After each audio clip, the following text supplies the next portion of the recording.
started. Okay. Hello, families. See you all trickling in one by one. We'll get started momentarily.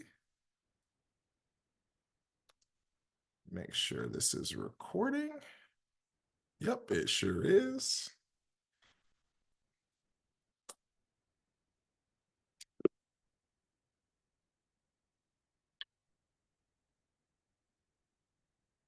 Hello, families. Hello, hello. Come on in the room.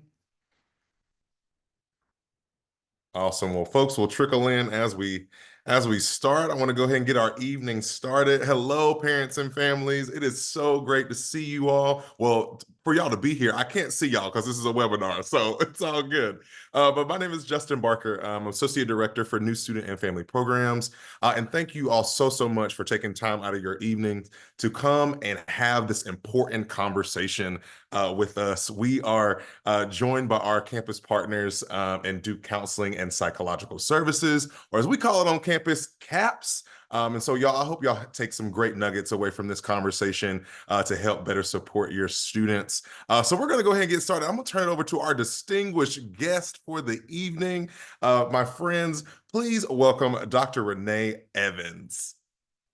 Thank you so much, Justin. Good evening, everyone. I am Dr. Renee Evans. I am the Interim Director of Clinical Services here at Duke University's Counseling and Psychological Services. As Justin shared, we also call us CAPS, C-A-P-S, all caps.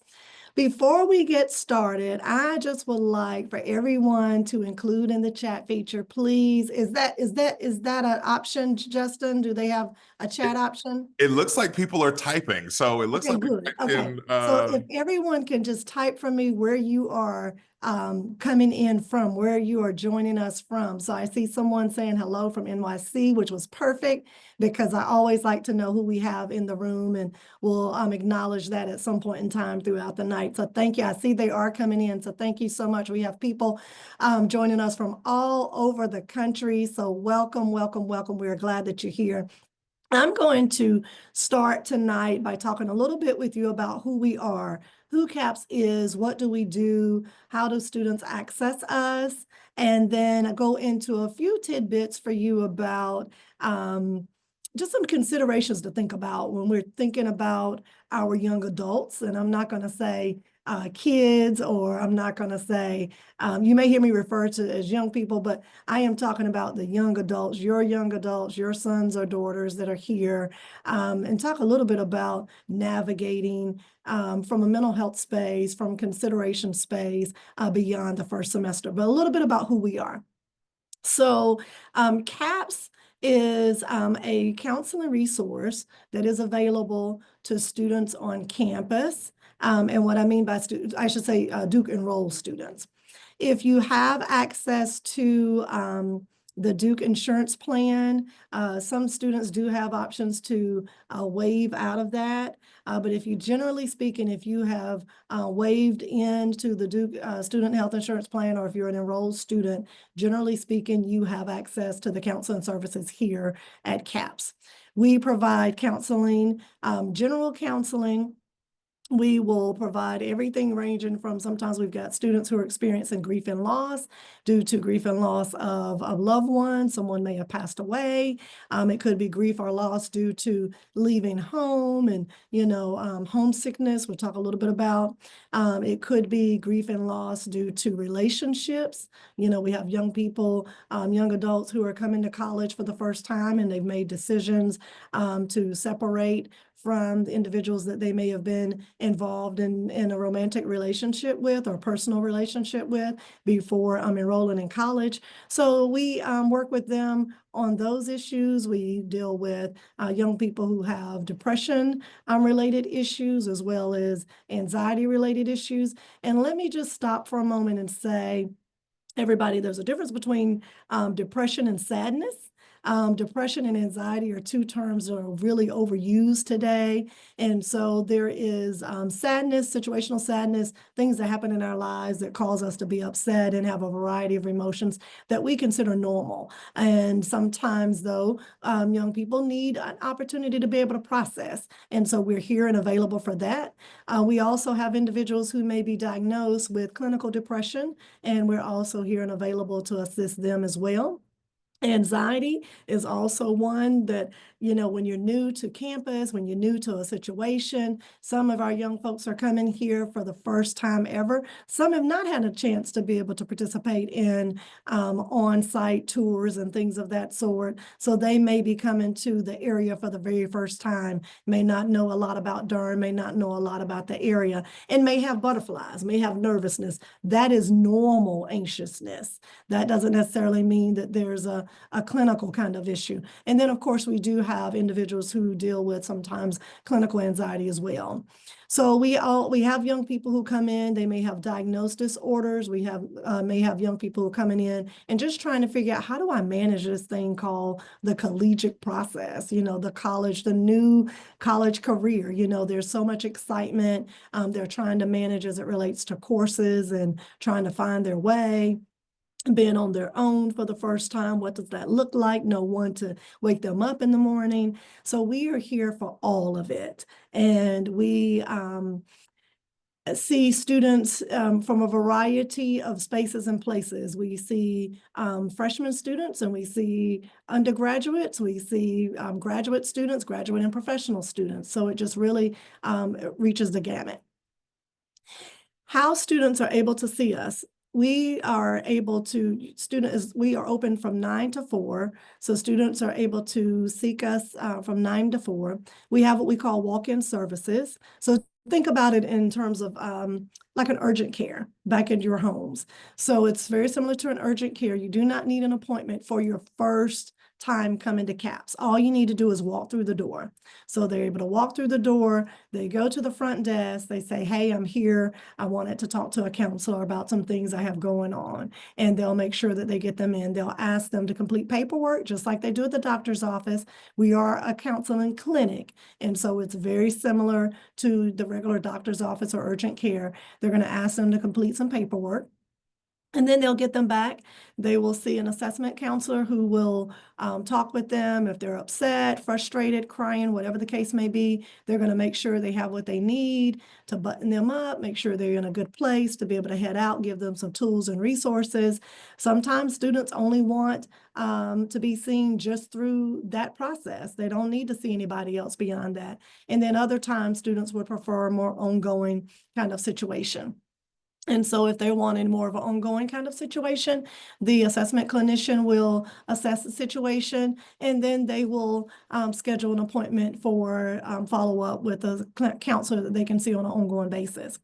We have what we call a brief model here. And what that means is it allows us to be able to get students in, to be able to help them with their issues. Some students may come in, they only may need to see us a few times. And they may only need to see us for the semester, whereas we have students who may need to see us beyond the semester.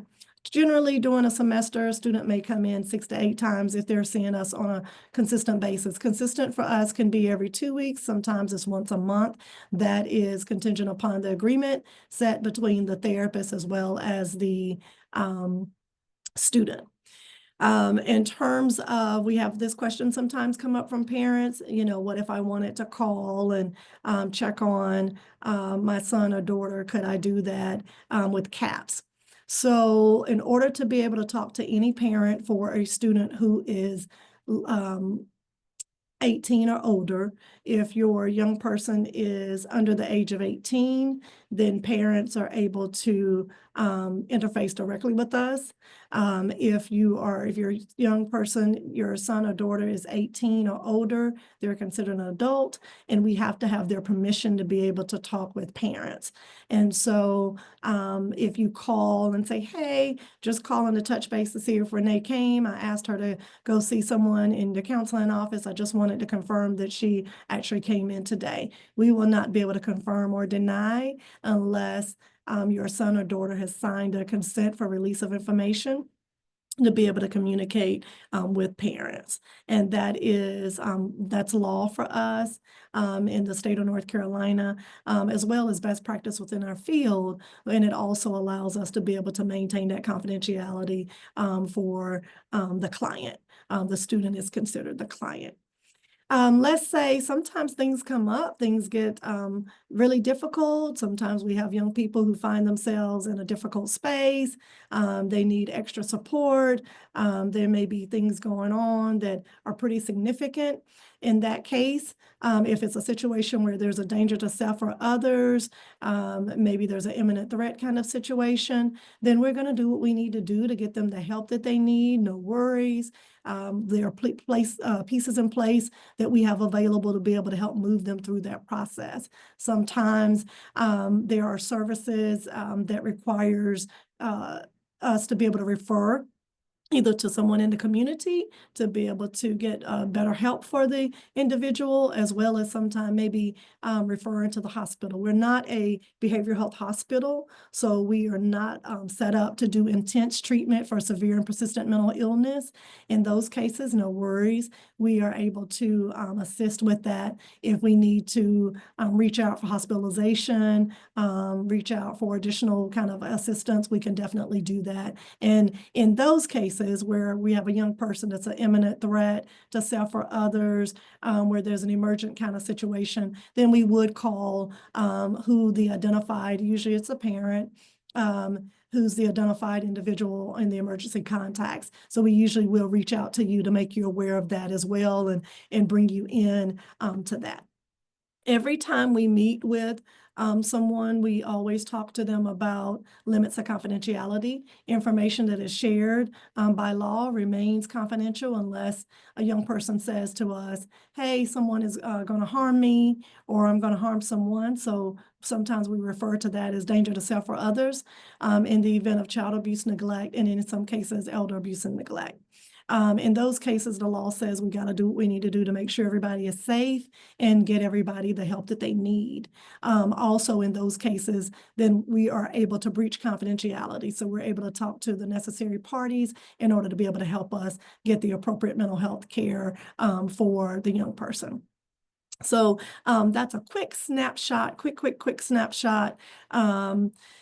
In terms of who we are, what we do, that is one of the things that we do in terms of counseling. We do a lot of outreach as well. Outreach is a large part of what we do, i.e. what we're doing here with you all tonight is a big outreach piece, but we work across campus with our campus partners. It could be Housing and Res Life, it could be New Family Student Programs, it could be our identity centers.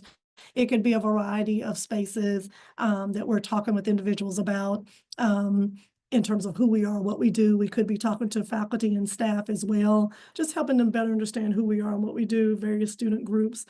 So we also provide groups, examples of groups. So we have a yoga group that is being held by one of our clinicians. She is coupling that yoga. It's a therapeutic yoga group where they work through therapeutic kinds of issues as well as learning different yoga techniques as well.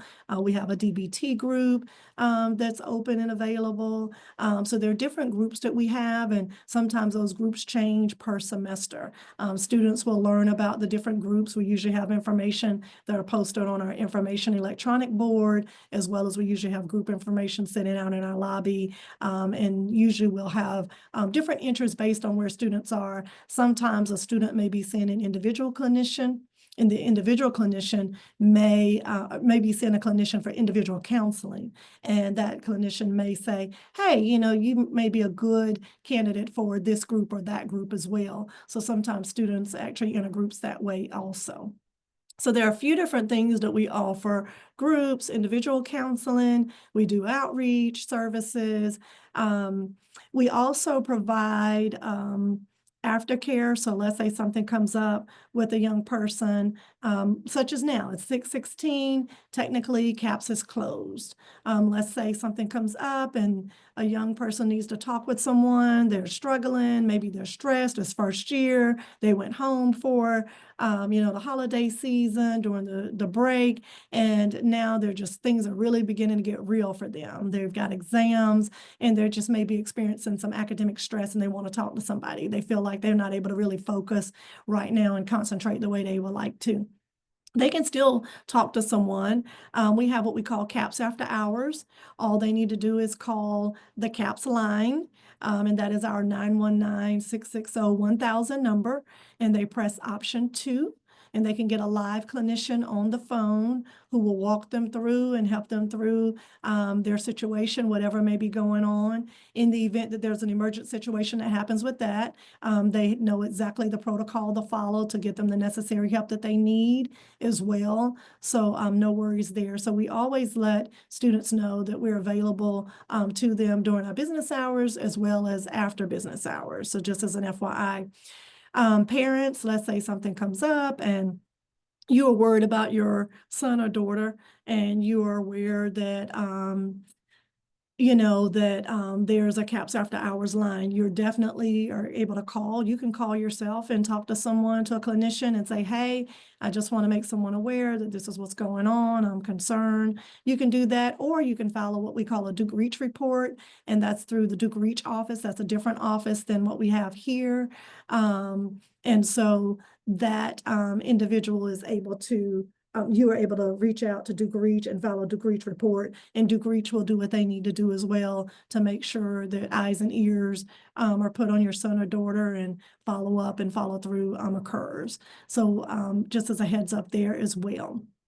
So there are a host of services that are available. There's also something that's available to our young students, or our students, I should say, called Timely Care, and that is an online option. Everybody doesn't prefer in-person type of mental health support, and so Timely Care is something that's available as well, and they can find more information about that online or via their counselor, via Duke Reach. Also, if they have an academic advisor, anyone who may be an advisor or maybe a trusted source for them, they can reach out and access some of those services as well. They can also type in Duke Timely Care and it will pull up information about how to get started with that service as well. So we have a host of services that are available for your son or daughter in order to support mental health kinds of issues.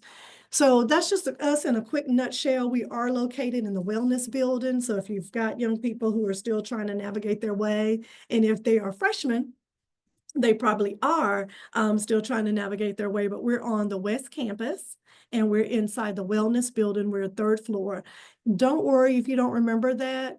If they know where student health is, which a majority of them do because they would have had to interface with student health for student records and those kinds of things, we're in the same building as student health. We're on the third floor, they're on the second floor. So no worries at all if you don't remember that. They can also look us up on the website and find out where we're located as well. We're in the mix of updating our website. So we are trying to get that taken care of soon.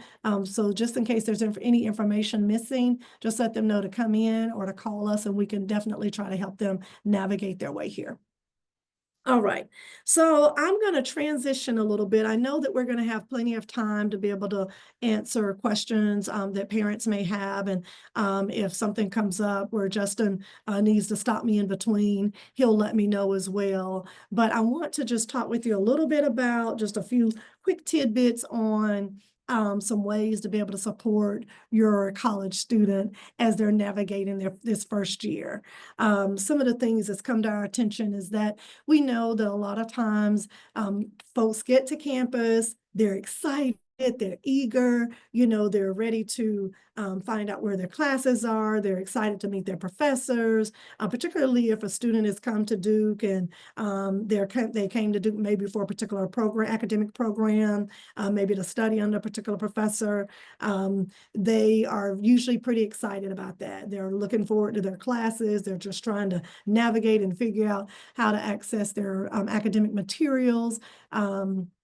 they're also usually trying to navigate, you know, what is this like for me in terms of social setting, and just trying to make sure that they're finding their way. You know, can I find my, you know, the basics, you know, where do I get food from? You know, if they are in the residence halls, you know, how do I make friends? How do I access my resident assistant or my resident coordinator? What does that look like if there's an issue that come up, or you know, just those everyday things that really makes life go round that we take advantage of a lot of times when we are juniors and seniors, sophomores, when we are upperclassmen. Sometimes we forget, you know, for those of us who attended first year college and was a first year student, you know, sometimes we forget that process can be a little bit overwhelming at times. And sometimes some of us do a little bit better with it than others. And so it's real important to make sure that as your son or daughter is navigating the space, that we want to make sure that we are here, are making sure that we're here and available, and that we're meeting them where they are, and that we're also normalizing for them whatever it is that they're going through, because we guarantee them whatever it is you're going through, somebody else is going through it too. And so that you're not in it alone. It's real important for them to understand and know that. And so as they're calling home, you know, for me, I used to call home and talk to my mom a lot. You know, my dad he was the one that was more the rational, reasonable one. Mom was the one I could whine to a little bit more, you know. And so, you know, as they're calling home and expressing maybe frustrations or concerns, or just, you know, just trying to make sure that you understand that they're feeling their way, you know, maybe they're talking through certain things, just making sure you normalize for them, you know, and also that ear, you know, because a lot of times we forget that even though they're young adults, that hearing from that parent, that loved one, and getting sometimes some of that validation and confirmation can make all the difference in the world, whether it makes sense or not, whether we know that they'll be past it and be through it sooner than later. You know, for them in the moment, it's truly their world and what's happening. And so it's always a good idea to try to normalize as best as you can.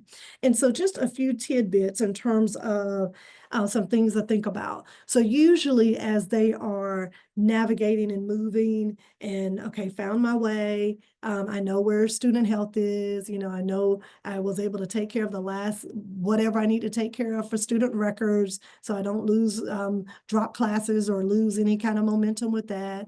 I'm beginning to adjust to my professors. I'm beginning to learn their styles. I've taken my first exam at fall break, and then shortly thereafter, I'm headed home for university break.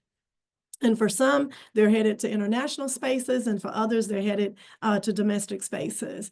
And then usually they're, you know, doing whatever that they're doing their thing, you know, and usually they've had an opportunity to be able to relax their shoulders a little bit, unwind, debrief, and then they get back to school and they realize, oh man, okay, it's on again. And so, and it's real this time. This time it's about exams. You know, they are focused right now. This is a key prime time. We're at the end of January, 1st of March. Students are beginning to really hone in and focus. They're going to have exams coming up usually just before spring break in the March timeframe. So February is going to be hustle and bustle. It's also a time, everybody, where it usually feels like a long time. It's usually like a long period of time. There's something different about January and March where it feels like it's a little bit long and a little drawn out. So by the time spring break comes, students are really ready.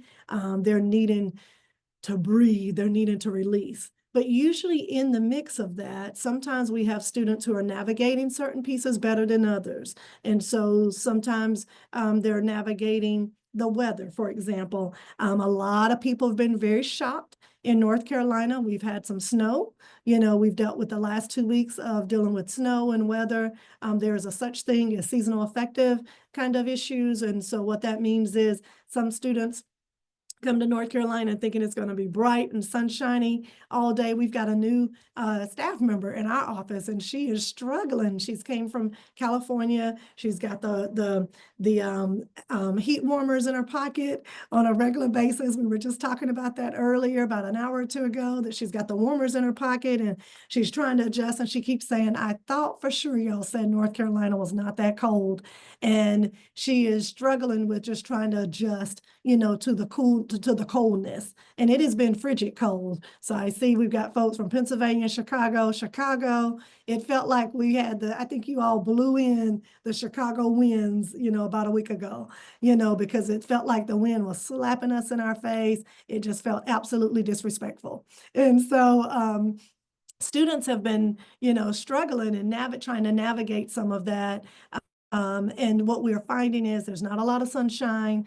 There's not a lot of heat, if you will, warmth and those kinds of things. And so we have some students who may be having emotional responses to that. And so we have students who will come in sometimes and working and talking with us about, what this looks like for them. It does really sometimes impact mood. It impacts motivation to study. It impacts motivation to be able to get up. This is more than just about being in high school and having a hard day getting up, because it's cold outside.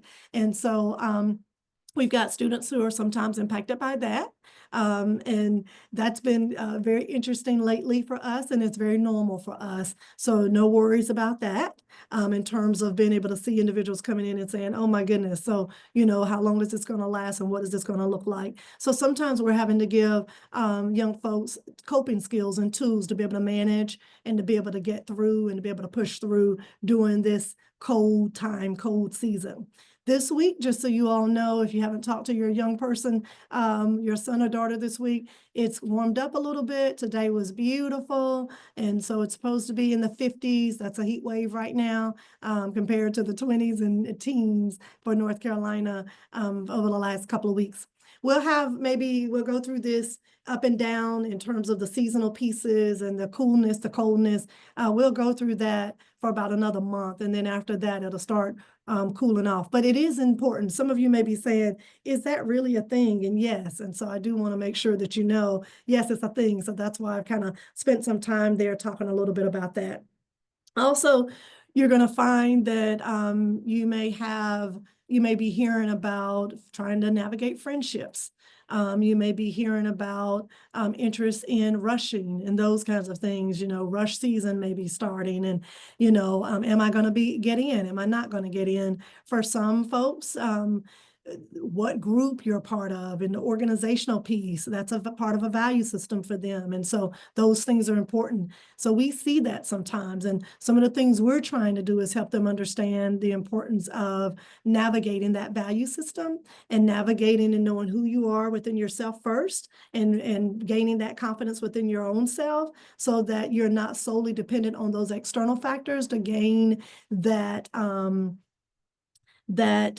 well-being, if you will, to gain that value in yourself, if you will. So making sure that your son or daughter is not only looking to external factors to gain happiness and to gain internal success and internal satisfaction is going to be real important as well. We know that it is a part of this developmental stage. This is where they are at this stage in their lives. And so we understand that, but we're also helping them navigate that piece as well.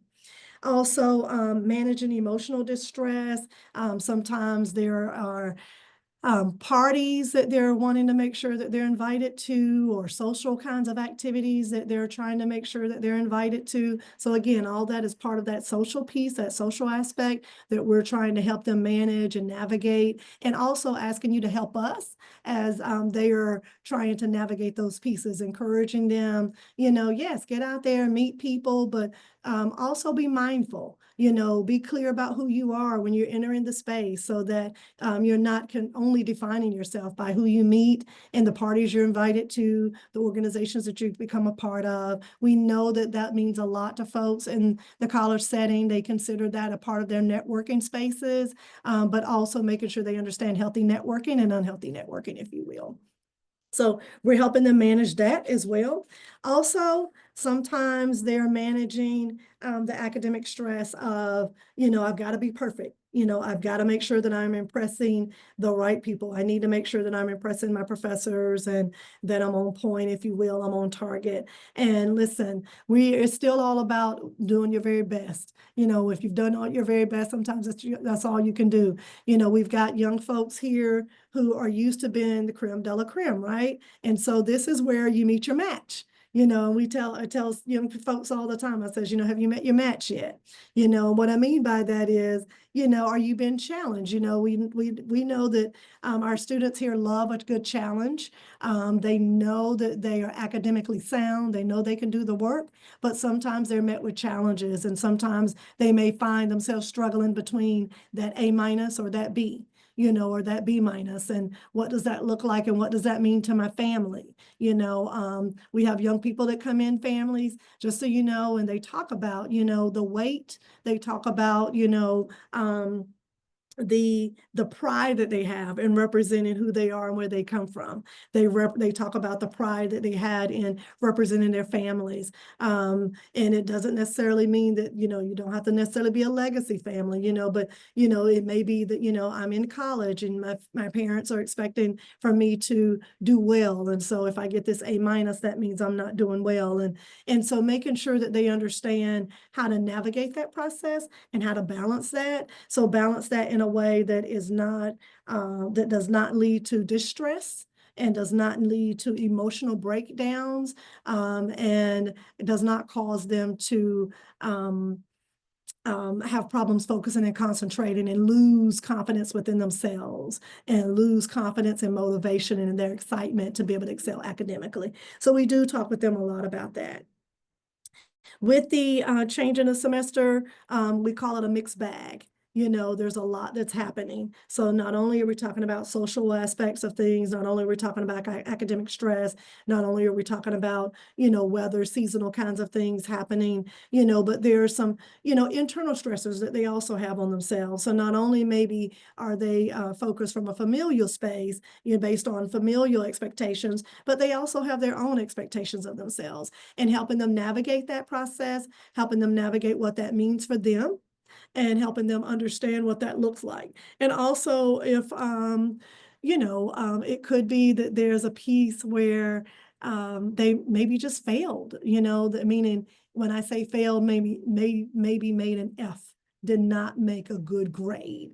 And so what I like to talk to them about is, okay, so how do we learn from this? What is the next thing we can do? Because they may say, I did my very best. I really studied hard. I was not goofing off with this, but this exam really caught me off guard. The professor was explaining this one way, and I really thought another way. And, so then we talk through, where are the opportunities in that? Is there an opportunity to be able to talk with your professor? Is there an opportunity for extra credit? And sometimes students go into a situation assuming that they know exactly what the outcome is going to be. So for example, if I ask for extra credit and if I go in and talk to the professor, then I automatically should be given that, right? And I should automatically maybe have an opportunity to retake my exam. And we know that that may not necessarily be the case, but we don't want them to give up. Just because you go in and talk to the professor does not mean it was done in vain. It may mean that you gain some insight from the professor. It may mean that you gain some insight about other ways to study. Maybe we're realizing maybe you're not studying in the very best way. And so helping them to navigate that process and to help them understand what that look like, and to be able to learn from those, what I like to call it is opportunities, where there are opportunities in that.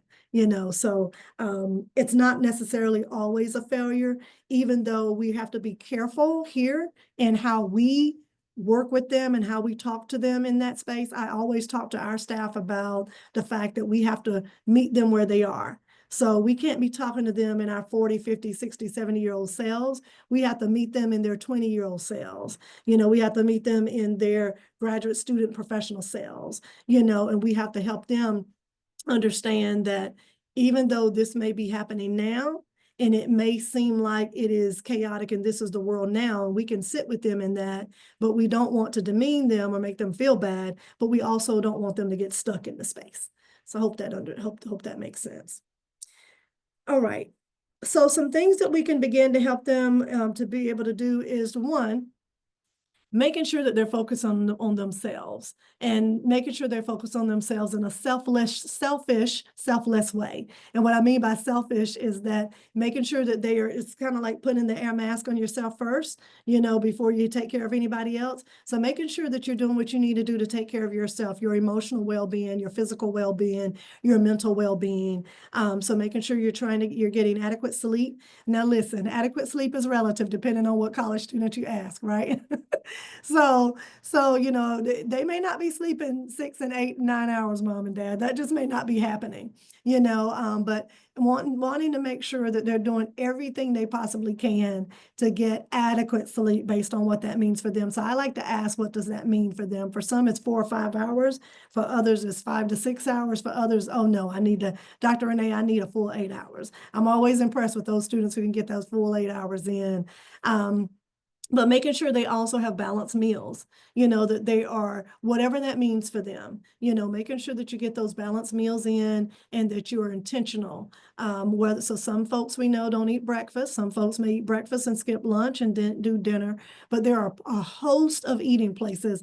This campus have more eating places than I think any campus I know about that I've ever been on, and different departments have eating places inside the departments. And, you've got, the food court, I call it. It's Broadhead for those of you who may remember. I call it a food court. And so, you got the food court, then you've got the Bryan Center, and then you've got East Campus and West Campus, and there are eating spaces on both campuses. So there are adequate spaces to be able to make sure that they're taking care of themselves adequately there. And there's also something usually for every dietary need as well. And so making sure that they are intentional about eating and then making sure that they have a organized plan, and some individuals organize better by, it's just like myself, I've got notes, for tonight. So I have things that I write down. Others do a good job of keeping things in, some have planners, some use the electronic device, and they're dependent upon that. But whatever that means for them, making sure they have a well-organized way of being able to manage their time so that they are able to take advantage of the time as best as able, and making sure that they get that academic time in, they get the social time in, but also that they get, for those who need it, that they get that me time in. Everybody doesn't need the me time, but some do need the me time, the rejuvenation time, making sure they're getting that in. So making sure that we're supporting them in ways that allows them to continue to grow, to continue to flourish, that allows them to continue to be inquisitive, to continue to feel motivated. They're not going to be happy every single day. They're not going to be happy every time with every outcome. They're not going to be happy with the decisions that are made by the professors every time. But the goal is to make sure that they're able to get what they need in their classes. Also, encouraging them to have the hard conversations with the professors if they see that they're not going to be ready or that they may need extra time, encouraging them to try to seek that professor early. As someone who's a former professor myself, not here on this campus, but a former professor who didn't usually take late work, but making sure that but let me tell you something about that. If you came in, the policy said I didn't take late work, but let me tell you, if I had a student to come in and they said, Dr. Renee, I need to talk to you about XYZ, I've got this going on, this is what's happening, I really would like some consideration. There was never a time where I didn't consider the student, because Dr. Renee liked to see initiative, liked to see intentionality, likes the student to be strategic, all of that sets the student up for success. And so if I saw that the student was doing what they needed to do to help themselves, and I was going to do everything I could to help the student. And we have a ton of professors on campus who are also willing to do the same. So encouraging them to be able to, I can't guarantee, I always tell the students, I can't guarantee what the outcome is going to be, but you can be in control of some of that as best as able, and make sure the professor knows that you're trying your very best. Let me see if there are other things that I wanted to cover. I'm going through, and I know I'm going through kind of quickly, but I wanted to just give you a brief overview of a few things, and then give you an opportunity to ask questions as well. Um, There are a host of resources outside of CAPS that are available. So like I said before, we have student health services that are available. So if you've got a young person that's on campus, they're not feeling well. They've got this steady pain that won't go away. There's this anxiousness in their stomach, in the belly, and they may say, Mom or Dad, at first I thought it was just nerves, but now I just don't know. I can't really tell what that is. Encouraging them to go take advantage of student health services and seeking student health services out, because it could just be nothing, but it could be something as well. And so we want to make sure that they get in with the necessary folks and get the help that they need there. Also, we have something on campus called Do Well. That's a really cool resource that's available. That is a center that teaches mindfulness, and they really focus on helping the student to learn about how to center themselves and to get in tune with their breathing, to get in tune with their physical selves, to be able to manage, and to really be intentional about focusing and settling and centering. And it's amazing to see what kind of work that they do from Do Well, and how it directly impacts students and their academic success, as well as their emotional, mental well-being as well. So another really good resource that's available. I'll stop there, Justin. And I know it's about 6:42. I cannot believe how quickly the time went. So let me stop there and see what questions we may have. Absolutely. So the first one is, let's see, I'll do our Q&A and then I'll also go through our chat. So families Okay. have any questions that you've been ruminating on, feel free to drop them in the Q&A feature, or you can drop them in the chat. The first one I have is, can your doctors prescribe ADHD medication? Okay. So we have psychiatry. So one of the things I didn't share here is we are a multidisciplinary office. So we have clinical mental health, social work, psychiatry, psychology here represented. If a student, and I'm going to give a very blanket overview because there's a lot of factors that play a role, and sometimes student health has to partner with us.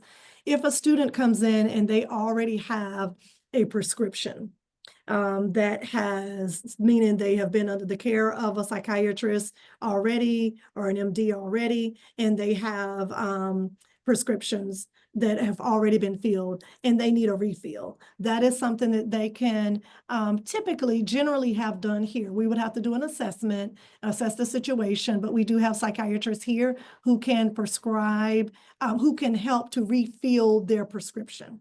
If they need ADHD medication and they've not been diagnosed yet, we do not do psychological testing. We would refer out for that. And they would have to, and we do not prescribe for that. So we would not be like the initiator of those meds. I'll just stop there because there are other factors sometimes that can play a role. Awesome. All right. Do you see students, if they don't have Duke insurance, like if they're on insurance through the family? So we will see, I will say majority, to answer that question in a nutshell, yes. To answer in a nutshell, yes. However, if now, and listen, I'm only responding for CAPS. So because I know that some of your questions may be also, you may have talked to student health, and student health may have a different response, and that's because they provide medical care. We do like for students to have the Duke Health Insurance Plan, because if they have the Duke Health Insurance Plan, they are guaranteed to be able to be seen by us. There are situations when we are not able to see students. If that is the case, they will still be able to come in for the walk-in service, and we will be able to assess the situation, and then we can refer them to someone in the community. And at that point, Mom and Dad, we're helping them find someone who do accept your insurance, and they can actually be seen by someone in the community. Okay, next question.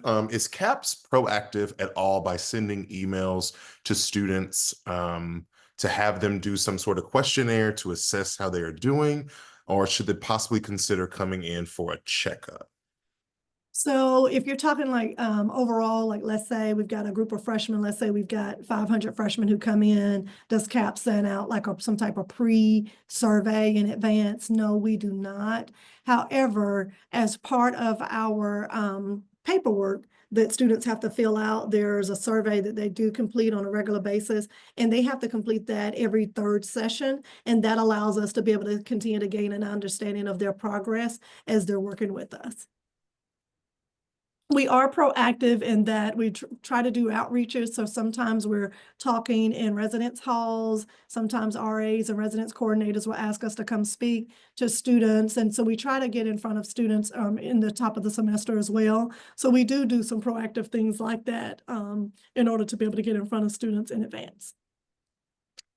Next question. With confidentiality laws in place and in general, we normal parents and family members leave our children alone for them to handle their own business. So for the most part, we parents and families are kept in the dark. Having said that, is there any concrete things we parents can do to take proactive actions before anything bad happens? Absolutely. That's an excellent question. And thank you so much for entrusting your son or daughter to, be able to take care of their own business as you shared.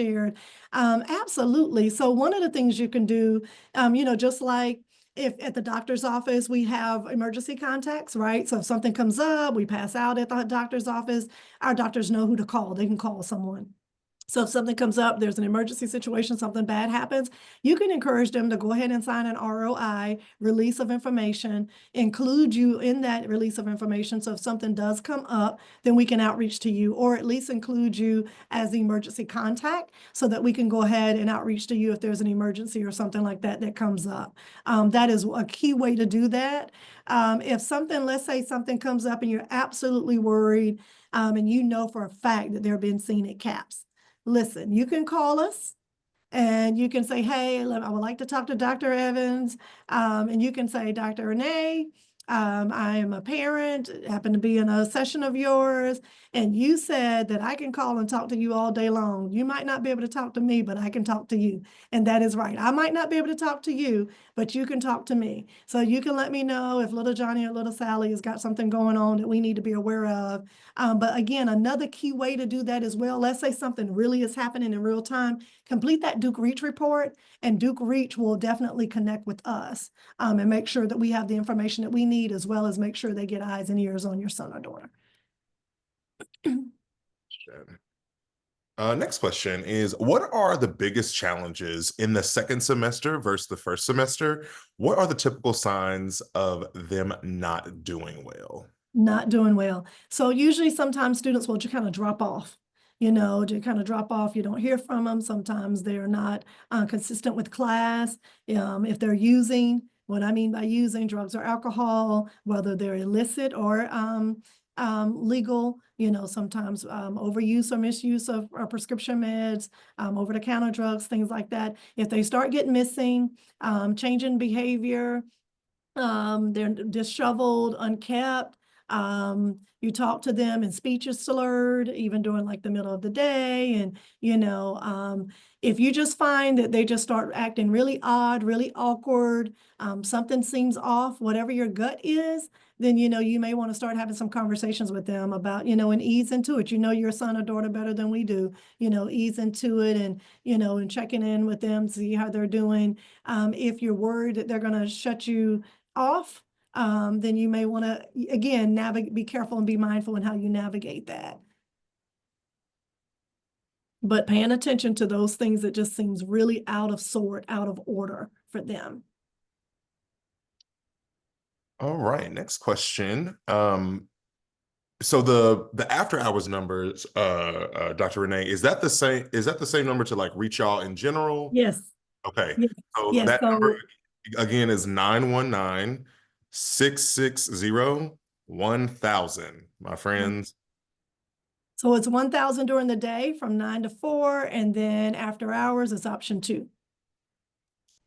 And are the folks who, if they do option 2, are they also Duke personnel or are they outside clinicians? So we have a vendor that we utilize to provide those services for us that manage our 24/7 line. And so they're licensed, like I said, licensed clinicians, maybe master's level. Master's level is the expert degree. And so it could be a master's level individual as well as a doctoral level individual who is available and willing to assist. They can call 7 o'clock in the evening, 3 a.m., 2 a.m., and speak to someone.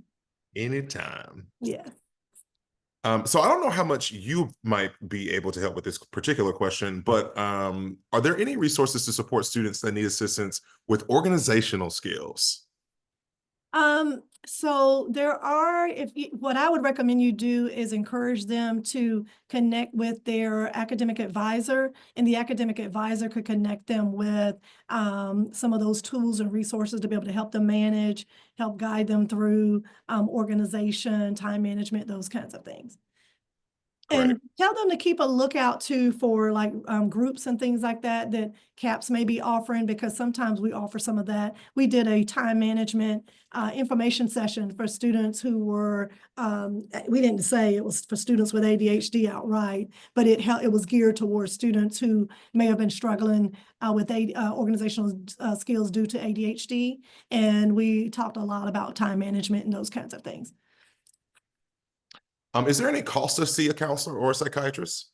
Oh, no, no, it's part of the student fee. Again, as long as they're not opting out to be seen. So make sure that you may want to have that conversation with them and ask them, where they are with that. Yeah, when they waive certain things, make sure you understand what they're waiving and what that may include. Check and see if that includes CAPS as well as student help too. This question is, what resources are there for students with suspected eating disorders? We've got some really good resources. So we have a psychologist who specializes in eating disorder here in our office, as well as student health has an MD and a nutritionist who also specialize in those services as well. So we usually work closely with those individuals. Anybody is able to see, our clinicians are generalists, so we're able to see a variety of issues, but we do have some individuals who have specialties. And so if you have a young person who, and believe it or not, we see that more often than we like to probably say we do. So we do have resources that are available to be able to help them navigate. And if it's pretty significant, there may be that we have to refer to someone in the community, but that's just, again, we're not a behavioral health hospital. So if there's a significant need, we're going to do what we need to do to get them the help they need. Great.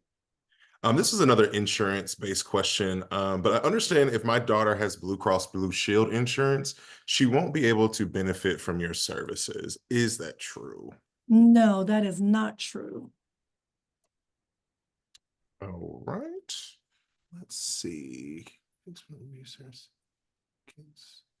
Now, Um, let me ask you, so if that parent is saying they don't, did they waive, maybe they waived that services, might be and so it. they've got Blue Cross Blue Shield, could they still be seen at CAPS? What we would do is help them find someone who's Blue Cross Blue Shield, help them find a Blue Cross Blue Shield therapist. But I would need more information about that.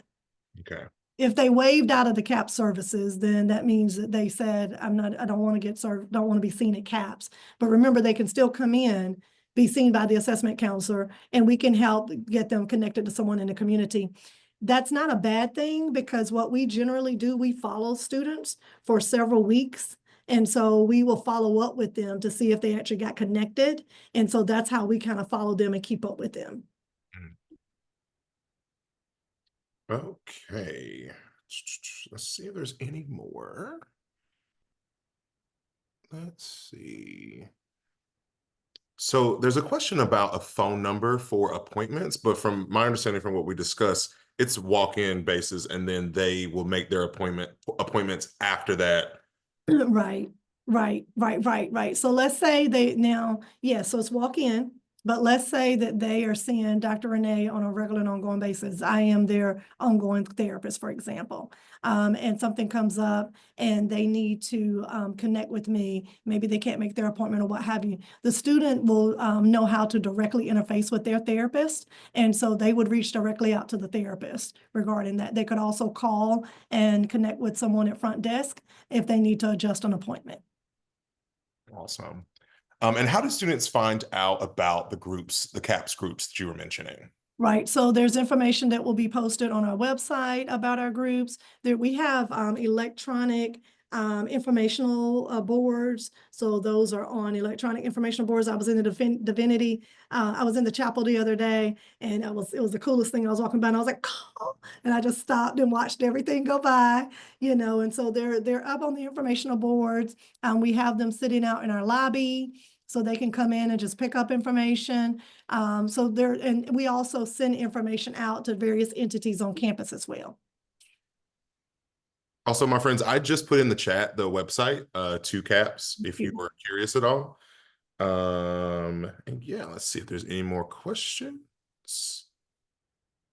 There was a question about psychiatrists, and yeah, you answered that. There's psychiatrists on staff.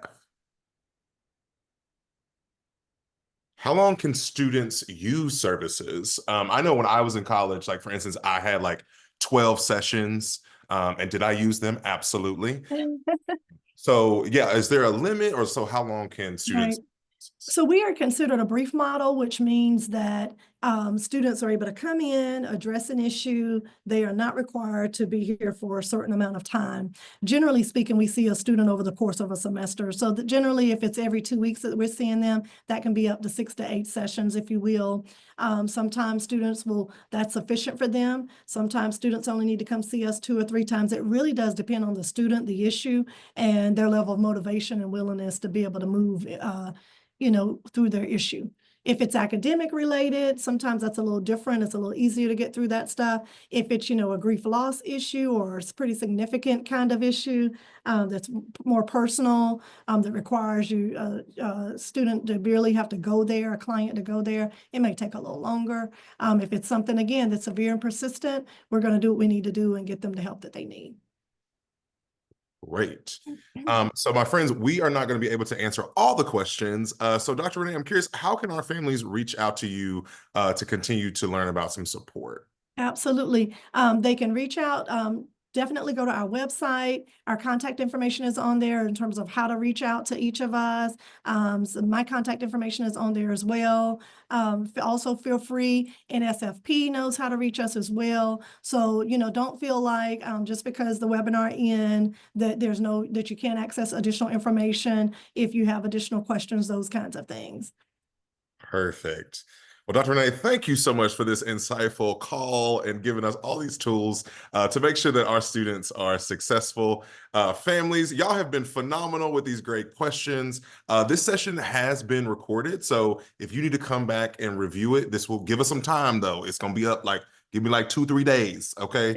And it'll be up. So don't email me tomorrow asking where it said 2-3 days, 2-3 days, okay? But y'all, thank y'all so much for joining us this evening. Hope y'all have a beautiful evening with your loved ones, and we will see y'all next time, okay? Thank you so much, everybody, and saying goodbye to those in Texas, Montana, Illinois, Charlotte, Durham, South Carolina, Fishkill, New York. Where is Fishkill, New York? Oh my Dallas, goodness. Louisiana, San Francisco, London. Okay, London. In the London. house. California. We're sending love, California, sending love to you and your neighbors. Texas, Pennsylvania. Thank you so much to each of you. Hopefully this was helpful to give you a snapshot. Thank you so much for allowing us to be here. Awesome. Thank you, everybody. If you need us, just let us know. Family programs at duke.edu. Bye, everybody. Love it. Okay. End the webinar for all. Now, Dr. Renee, I don't know if it's going to kick us out, us both out if I end this right now. No worries. But thank you so, so much. You're welcome. You're welcome. Let me know if there's anything else that comes up, if there are other questions that come up, and I can definitely, if they send questions through you, I can answer those and you can filter them back however you want to do that. I'm perfectly happy with that. Perfect. Thank you so Thank much. you. You have a Take good care. evening. Be safe Okay. tonight. Take care. Bye, everybody. Bye, y'all.